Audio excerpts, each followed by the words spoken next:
So, just before Halloween, in a town in Northern Ireland called Newtonards, about half a dozen, maybe just 10 men, dressed themselves up as Klansmen. As far as I know, they were in the Ku Klux Klan. As far as I know, there isn't a chapter, or whatever they call it, of the Ku Klux Klan in Newtonards. But it was Halloween, and people dress in silly costumes at Halloween. In fact, I think there was a very senior ITV executive dressed as the Saudi reporter that was butchered in the Saudi embassy in Turkey, or the Saudi consulate in Turkey. So these guys dressed up as Klansmen, walked around the town with white hoods on, splattered in blood, went to a few pubs, and had the misfortune, and I say misfortune, of having a photograph taken outside the local Islamic centre in Newtonards. Now, as always happens when there's an incident involving the religion of peace, the religion of tolerance, and the religion of love, as soon as somebody says or does anything that in any way upsets that community, a firestorm breaks upon them.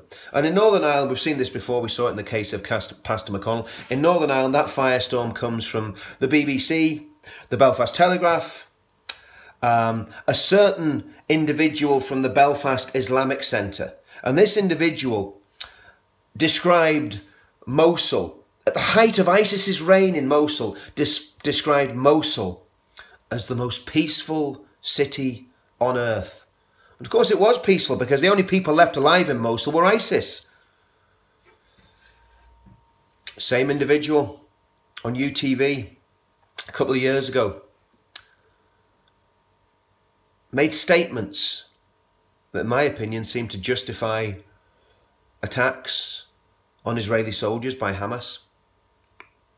And this is the individual that seems to be the driving force behind any prosecution or media persecution of people who happen to make a joke about Islam, say things in a sermon about Islam, or even stand outside an Islamic centre in their hometown dressed in fancy dress.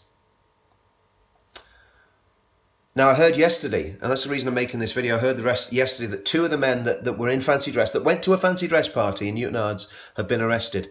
I don't know what they've been arrested for. If you now get arrested for wearing fancy dress costumes coming up to Halloween, we have a serious problem in this country, and a problem that absolutely needs to be addressed. And it's a freedom of speech issue. And on the point of the Islamic Centre, the Belfast Islamic Centre, according to Muslim sources, this is according to a Muslim website that's based in the UK, that does reports on the denominations or the sects within Sunni Islam, the Belfast Islamic Centre is a Salafist mosque.